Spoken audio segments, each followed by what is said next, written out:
স্বাগত জানাই তোমাদের শিক্ষা দর্পণ চ্যানেলে। আজকের আলোচ্য বিষয় হলো ডিফেন্স মেকানিজম বা প্রতিরক্ষার কৌশল। আজকের ক্লাসে আমরা আলোচনা করব ডিফেন্স মেকানিজম এবং সিগমন্ড ফ্রয়েডের যে সাইকোঅ্যানালিটিক্যাল থিওরি আছে, মানে শিক্ষা মনস্তাত্ত্বিক বিশ্লেষণ তত্ত্ব, যে সমস্ত এমসিকিউ টাইপের কোশ্চেন হতে পারে সে সমস্ত বিষয়গুলোকে নিয়ে আমরা আলোচনা করব। আমি তোমাদের আগের ক্লাসে সিগমন্ড ফ্রয়েডের সাইকোমনস্তাত্ত্বিক তত্ত্ব পড়িয়ে দিয়েছি। এখানে আমি চেতনার স্তর, চেতনার মাত্রা, বিকাশের বিভিন্ন স্তরগুলো ইত্যাদি বিষয়গুলো আলোচনা করেছি। তোমরা যদি এগুলো না দেখে থাকো, প্লেলিস্ট থেকে বা ডেসক্রিপশন বক্সে আমি লিঙ্ক দিয়ে থাকবো, এখান থেকে দেখে নিও। এছাড়া আমি ব্যক্তিত্ব মানে পার্সোনালিটির বিভিন্ন তত্ত্বগুলো পড়ানো হয়ে গেছে, যেমন টাইপ থিওরি, টেড থিওরি। টাইপ থিওরির মধ্যে যে সমস্ত থিওরিগুলো অন্তর্ভুক্ত বা টেড থিওরির মধ্যে যে সমস্ত থিওরিগুলো অন্তর্ভুক্ত আছে সে সমস্ত বিষয়গুলো পড়ানো হয়ে গেছে। এছাড়া আমি ইন্টেলিজেন্সের বিভিন্ন থিওরিগুলো পড়িয়ে দিয়েছি।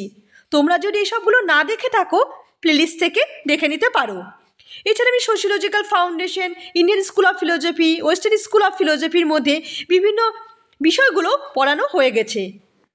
তোমরা এইসব জিনিসগুলোকে প্লেলিস্ট থেকে দেখে নিতে পারো। এছাড়া আমি প্রত্যেকদিন তোমাদের শর্ট ভিডিও আপলোড করে থাকি, যেখানে আমি ইম্পর্টেন্ট কি পয়েন্টগুলো বলে থাকি, যেগুলি তোমাদের যে কোনো কম্পিটিশন পরীক্ষায় প্রস্তুতি নেওয়ার জন্য বিশেষভাবে সাহায্য করবে। তোমরা যদি এগুলো না দেখে থাকো, প্লেলিস্ট থেকে দেখে নিতে পারো। আর আমার পড়ানো যদি তোমাদের ভালো লেগে থাকে, চ্যানেলটা লাইক, শেয়ার এবং সাবস্ক্রাইব করতে ভুলবে না, এবং পাশে থাকা বেল আইকনটি প্রেস করে দেবে। তাহলে আমি কোনো ভিডিও আপলোড করলে সবার আগে তোমাদের কাছে পৌঁছাবে।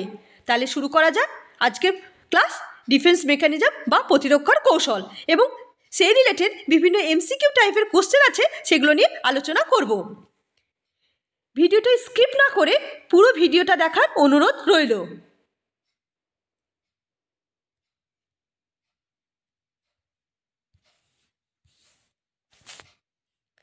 ডিফেন্স মেকানিজম বা প্রতিরক্ষার কৌশল। প্রতিরক্ষার কৌশল হলো এমন একটি মনস্তাত্ত্বিক কৌশল যা মানুষকে অপ্রীতিকর চিন্তাভাবনা, কর্ম বা ঘটনা মোকাবিলা করতে সাহায্য করে। প্রতিরক্ষার কৌশল বা ডিফেন্স মেকানিজম মানুষকে উদ্বেগ কমাতে, অভ্যন্তরীণ দ্বন্দ্ব থেকে রক্ষা করতে সাহায্য করে। Defence mechanism can help people reduce anxiety and protect themselves for internal conflict. তাহলে আমরা কি জানতে পারলাম? ডিফেন্স মেকানিজম এমন একটা কৌশল যার মাধ্যমে মানুষের মনের মধ্যে যে সমস্ত দ্বন্দ্ব বা অভ্যন্তরীণ বিরোধ বা দ্বন্দ্ব যেগুলো থাকে সেগুলি কমাতে সাহায্য করে। যেমন তোমাদের ডিফেন্স মেকানিজম কাকে বলে, এর জন্য যেমন তোমাদেরকে একটা উদাহরণ দিচ্ছি। যেমন একটা ফ্যামিলিতে বাবা মা দুজনেই স্কুল টিচার, সে চায় তার ছেলে স্কুল টিচার হোক, কিন্তু সে ছেলে চায় যে সে একজন ক্রিকেটার হতে, কিন্তু বাবা মা চায় স্কুল টিচার করতে ছেলেকে। সে কি করবে?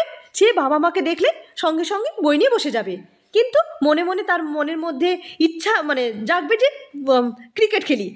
এই যে বাবা মাকে দেখে বই নিয়ে বসে যা, এটা হলো মনের মধ্যে যে বাবা মাকে দেখে সে বসে যাচ্ছে, এই যে দেখে যে বসে যা, এটাই হলো ডিফেন্স মেকানিজম বা প্রতিরক্ষার কৌশল। মানে কি, তার মন চায় ক্রিকেট খেলছে, কিন্তু বাবা মাকে দেখে সে বই নিয়ে বসে যাচ্ছে, মানে এই যে মনের মধ্যে একটা দ্বন্দ্ব তৈরি হচ্ছে, এটাকেই বলা হয় ডিফেন্স মেকানিজম। আশা করি বোঝা গেল।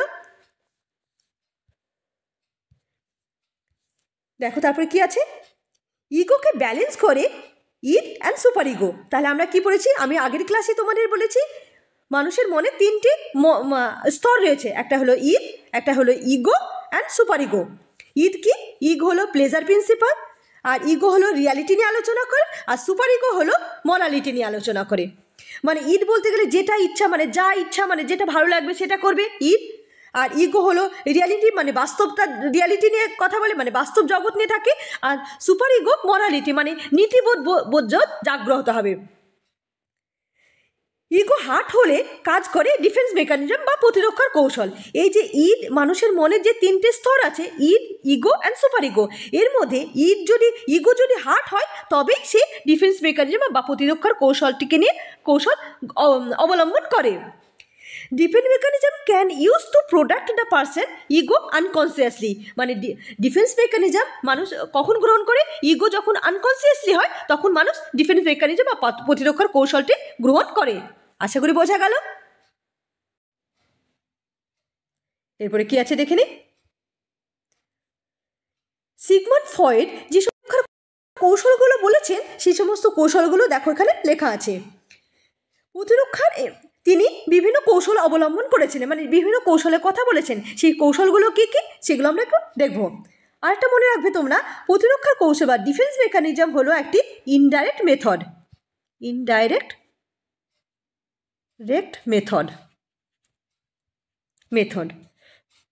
এটা মনে রাখবে, প্রতিরক্ষা কৌশল হলো একটি ইনডাইরেক্ট মেথড। এর কৌশলগুলো একটু দেখে নিই।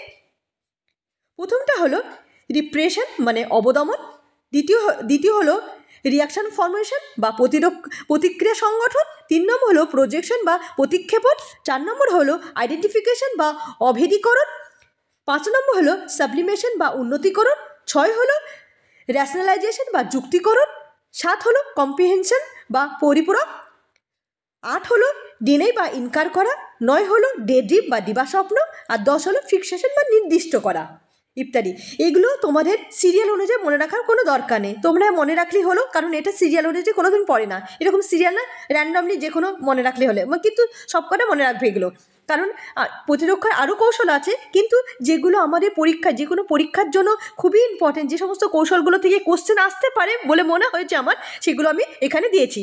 যেমন repression, reaction formation, projection, identification, sublimation, rationalisation, comprehension, daydream and fixation, মানে অবদমন, প্রতিক্রিয়া সংগঠন, প্রতিক্ষেপণ, অভেদীকরণ, উন্নতিকরণ, যুক্তিকরণ, পরিপূরক, ইনকার, দিবাস্বপ্ন অ্যান্ড ফিক্সেশন ইত্যাদি বিষয়গুলো। এবার আমরা দেখে নিই, এগুলো প্রত্যেকটা আলাদা আলাদা করে একটু পড়ে নিই, মানে কোনটাকে কি বলে, মানে উদাহরণগুলো দিয়ে একটু বুঝে নিই, তাহলে আরও ভালোভাবে বুঝতে পারবো। নামগুলো জানলাম, এবার উদাহরণ দিয়ে এগুলোকে জেনে নিই। প্রথমটা কি আছে? রিপ্রেশন মানে অবদমন। ফ্রয়েডের মতে অবদমন অভিযোগের একটি গুরুত্বপূর্ণ কৌশল। একে উদ্দেশ্যপ্রসূত ভুলে যাওয়া বলা যায়। অবদমন কৌশল সাজে মানুষের পুরনো কথা ভুলে যেতে চায়। মানে রিপ্রেশন বা অবদমন মানে হলো মানুষ অনেক কথা আছে যেগুলো আমরা মনে রাখতে চাই না, সে সমস্ত কথা ভুলে যাওয়াকে বলা হয় অবদমন বা রিপ্রেশন। সেগুলি বোঝা গেল। 2 নম্বর হলো রিয়াকশন ফর্মেশন মানে প্রতিক্রিয়া সংগঠন। প্রতিক্রিয়া সংরক্ষণকে বিপরীতমুখী সংগঠন বলা যায়। ব্যক্তির অসামাজিক ইচ্ছাকে গোপন রাখার জন্য যখন সে ওই ইচ্ছা বিপরীতে মনোভাব প্রকাশ করে তখন তাকে প্রতিক্রিয়া সংগঠন বলে।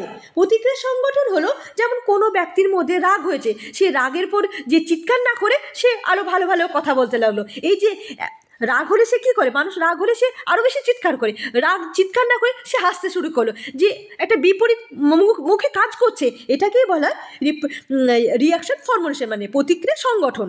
তার প্রথমটা কি বলেছে? অবদমন বা রিপ্রেশন, দ্বিতীয় হচ্ছে রিয়াকশন ফর্মেশন বা প্রতিক্রিয়া সংগঠন, এবং 3 নম্বর কি আছে? প্রজেকশন কি? প্রতিক্ষেপণ। আমাদের দৈনন্দিন জীবনে সবচেয়ে অধিক ব্যবহৃত অভিযোজন কৌশল হলো প্রতিক্ষেপণ। যখন নিজের দোষ অন্যের উপর চাপিয়ে দেয় তখন তাকে বলা হয় প্রতিক্ষেপণ। প্রতিক্ষেপণ মানে কি? যখন কোনো ব্যক্তি কোনো কাজে ভুল করলো, সে স্বীকার না করে সে তখন বললো না আমি করিনি, আরেকজন করেছে, মানে নিজের দোষটাকে অন্যের উপর চাপিয়ে দিয়ে, এটাকে বলা হয় মানে প্রতিক্ষেপণ বা প্রজেকশন। তাহলে আমরা কি পড়লাম? অবদমন বা রিপ্রেশন, রিয়াকশন ফর্মুলেশন বা প্রতিক্রিয়া সংগঠন, আর প্রজেকশন বা প্রতিক্ষেপণ। আশা করি বোঝা গেল। এরপরে দেখে নিই কি আছে। পয়েন্ট হলো আইডেন্টিফিকেশন বা অভেদীকরণ। এখানে ব্যক্তি নিজেকে অপর কোনো ব্যক্তি, দল বা প্রতিষ্ঠানের সঙ্গে বিভিন্ন মাত্রায় একত্ব বোধ করে। মানে আইডেন্টিফিকেশন বা অভেদীকরণ মানে এখানে কোনো ব্যক্তি অন্য ব্যক্তি নিজেকে আর একটা ব্যক্তির মতো মনে করে। যেমন একটা উদাহরণ, যে কোনো একজন মেয়ে সে নিজেকে আলিয়া ভাট মনে করলো, সে আলিয়া ভাটের মতো কাজ করতে শুরু করলো, এটাকে বলা হয় আইডেন্টিফিকেশন, মানে অন্য ব্যক্তির মতো আচরণ করা, সেটাকে বলা হয় আইডেন্টিফিকেশন বা অভেদীকরণ। 5 নম্বর কি আছে? সাবলিমেশন বা উন্নতিকরণ। উন্নতিকরণ হলো পরিপূরক কৌশলের সে অন্তর্ভুক্ত। উন্নতিকরণ এমন একটি কৌশল যার সাহায্যে ব্যক্তি অসামাজিক আচরণকে সামাজিক যোগ্য হয়ে ওঠে।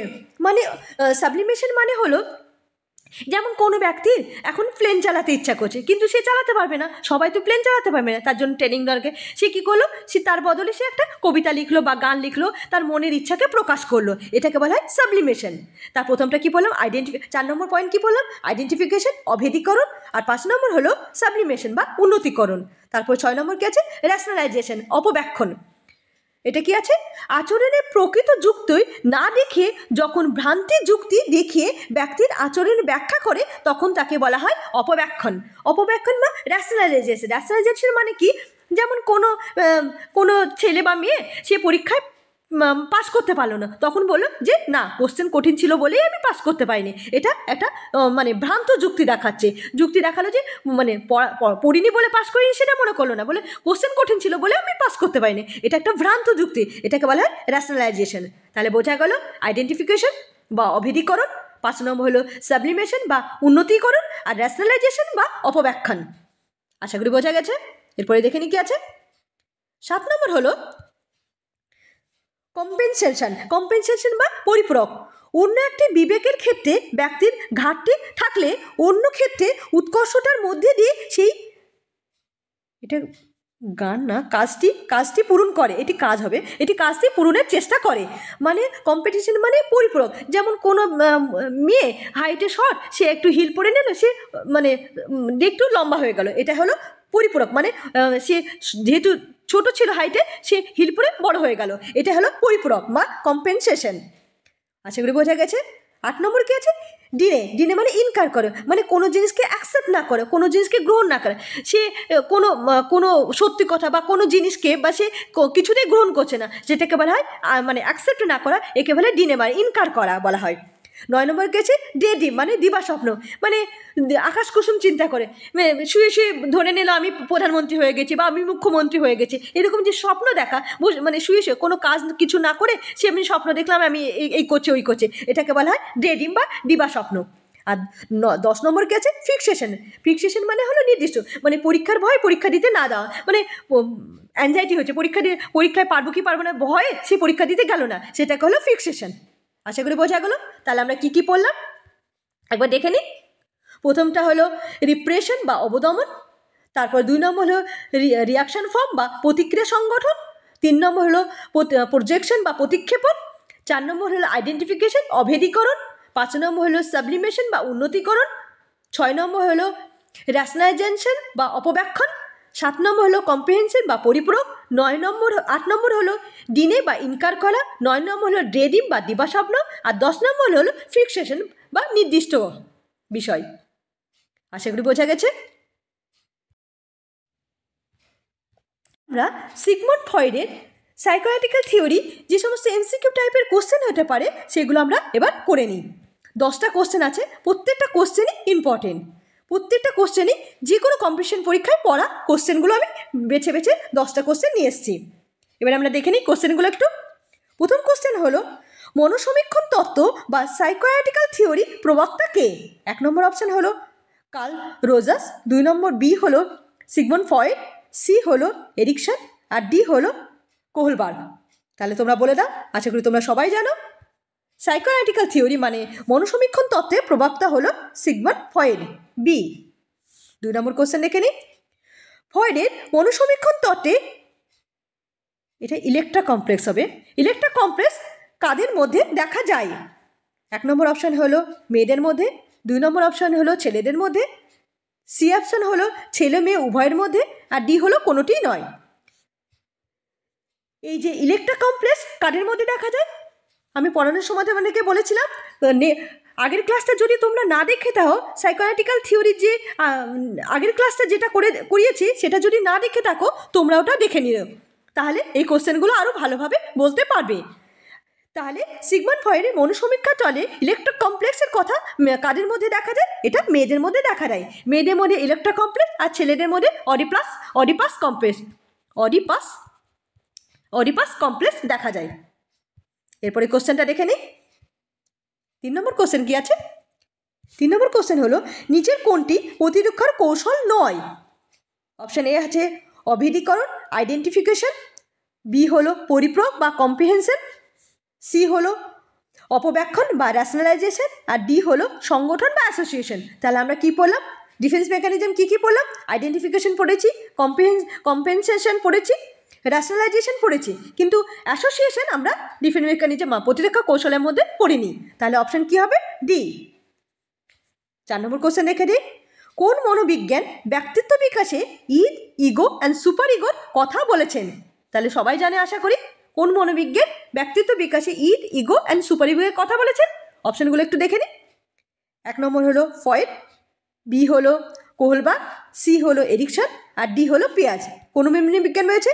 এটা তোমরা সবাই জানো, ফয়েড। তারপরে কোশ্চেনটা দেখে নিই। 5 নম্বর কোশ্চেন কি আছে? 5 নম্বর কোশ্চেন হলো ইগো নিয়ন্ত্রিত হয় বাস্তব নীতির দ্বারা, মানে রিয়ালিটি প্রিন্সিপালের দ্বারা, আনন্দের নীতির দ্বারা, প্লেজার প্রিন্সিপাল, আর সি হলো ইডের দ্বারা, মানে ইদ, আর ডি হলো প্রতিবর্তন ক্রিয়ার দ্বারা, মানে রিফ্লেক্স অ্যাকশনের দ্বারা। তাহলে আমরা কি জানি? ইড নিয়ন্ত্রণ করা হয়, ইড নিয়ন্ত্রণ করা হয় রিয়ালিটি প্রিন্সিপালের দ্বারা, মানে এটার অ্যান্সার হবে এ। তারপরে 6 নম্বর কোশ্চেন দেখে নিই। সিগমন্ড ফ্রয়েডের দ্বারা সাইকোঅ্যানালিটিক্যাল থিওরি তত্ত্বে কয়টি প্রবৃত্তির কথা বলেছেন? তাহলে আমরা কি পড়েছিলাম? সিগমন্ড ফ্রয়েড কয়টি প্রবৃত্তির কথা বলেছেন? অপশন দেখো, 2, 3, সি আছে 4, আর ডি আছে 5।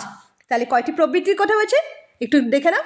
সিগমন্ড ফ্রয়েড 2টি প্রবৃত্তির কথা বলেছেন। একটা হলো থ্যানোটোস, আর একটা হলো ইথোস, মানে থ্যানোটোস বা ডেড ইনসেন্ট, আর হলো লাইফ ইনসেন্ট বা ইথোস। তাহলে এটা অ্যান্সার কি হবে? এটার অ্যান্সার হবে 2। আশা করি বোঝা গেল। এরপরের কোশ্চেনটা দেখে নিই। এবার 7 নম্বর কোশ্চেনটা। 7 নম্বর কোশ্চেন কি আছে? ব্যক্তিত্ব তত্ত্বে ফ্রয়েড মনোবিশ্লেষণ ধারণা নিচের কোনটি সাইকো এনার্জির নির্দেশ দেয়? মানে কি বলছে? Psycho energy. অপশনগুলো দেখে নিই। ইগো বা অহম, বি আছে ইড বা আদিসত্তা, সি আছে সুপার ইগো বা অধিসত্তা, আর ডি হলো কনসিয়াস লেভেল অফ সাইকো বা মানসিক চেতনা স্তর। তাহলে কোনটি সাইকো এনার্জির নির্দেশ দেয়? সাইকো এনার্জির নির্দেশ দেয় ইড বা আদিসত্তা। 7-এর অ্যান্সার হবে বি। 8-এটা দেখে নিই। ফ্রয়েডের মতে ব্যক্তিত্ব বিকাশে সবচেয়ে গুরুত্বপূর্ণ সময়কাল চেয়েছে। অপশন কি আছে? জন্ম থেকে 5 বছর, বি আছে 5 বছর থেকে বয়ঃসন্ধিত্বকাল, সি আছে বয়ঃসন্ধিত্বকাল, আর ডি আছে প্রাপ্তবয়স্ক। তাহলে কোন বয়সে সবচেয়ে বেশি গুরুত্বপূর্ণ? এটা হলো জন্ম থেকে 5 বছর। এটা অ্যান্সার হবে এ। এরপরে কোশ্চেনটা দেখে নিই। 9 নম্বর কোশ্চেন কি আছে? 9 নম্বর কোশ্চেন হলো defence mechanism are use to protect the person, মানে প্রতিরক্ষার কৌশল ব্যক্তি সংরক্ষণের জন্য ব্যবহৃত করা হয়। মানে প্রতিরক্ষা কৌশলটি ব্যক্তিত্ব সংরক্ষণের জন্য মানে কীভাবে ব্যবহার করা হয়? অপশনগুলো কি আছে? ইগো আনকনসিয়াস বা ইগো কনসিয়াসলি, মানে অহম চেতনা স্তর, বি আছে ইড আনকনসিয়াসলি, মানে আদিসত্তা অবচেতন স্তর, সি আছে সুপার ইগো আনকনসিয়াসলি, মানে অধিসত্তা অবচেতন স্তর, আর ডি হলো ইগো আনকনসিয়াসলি, মানে অহম অচেতন স্তর। আমরা প্রথমেই ডিফেন্স মেকানিজম শুরু করার আগে তোমাদেরকে এই কোশ্চেন এইটা বলে দিয়েছিলাম, প্রতিরক্ষার কৌশল ব্যক্তিত্ব সংরক্ষণের জন্য ব্যবহৃত করা হয় ইগো আনকনসিয়াসলি, মানে ইগো আনকনসিয়াস, মানে অহম অবচেতন স্তরে, মানে ব্যক্তিত্ব প্রতিরক্ষার কৌশলটি ব্যবহার করে। এটার অ্যান্সার হবে ডি। 10 নম্বর কোশ্চেন আছে, লাস্ট কোশ্চেন। প্রতিরক্ষার কৌশলগুলি হলো ব্যক্তিগত, সার্বজনীন। ব্যক্তিগত, তবে সার্বজনিক লক্ষ্য করা যায় নির্ভর করে পরিস্থিতির উপর। তাহলে এটার অ্যান্সার কী হবে? প্রতিরক্ষা কৌশল নির্ভর করে ব্যক্তিগত, তবে সার্বজনিকতা লক্ষ্য করা যায়। অ্যান্সার হবে সি। আশা করি বোঝা গেল। আর তোমাদের কার কটা ঠিক হলো আমাকে বলবে। আর আমার পড়ানো যদি তোমাদের ভালো লেগে থাকে, চ্যানেলটা লাইক, শেয়ার, সাবস্ক্রাইব করতে ভুলবে না। আর তোমাদের যদি কোনো জিনিস বুঝতে অসুবিধা হয়, আমাকে মেসেজ করবে, আমি তার উত্তর দেব। ধন্যবাদ।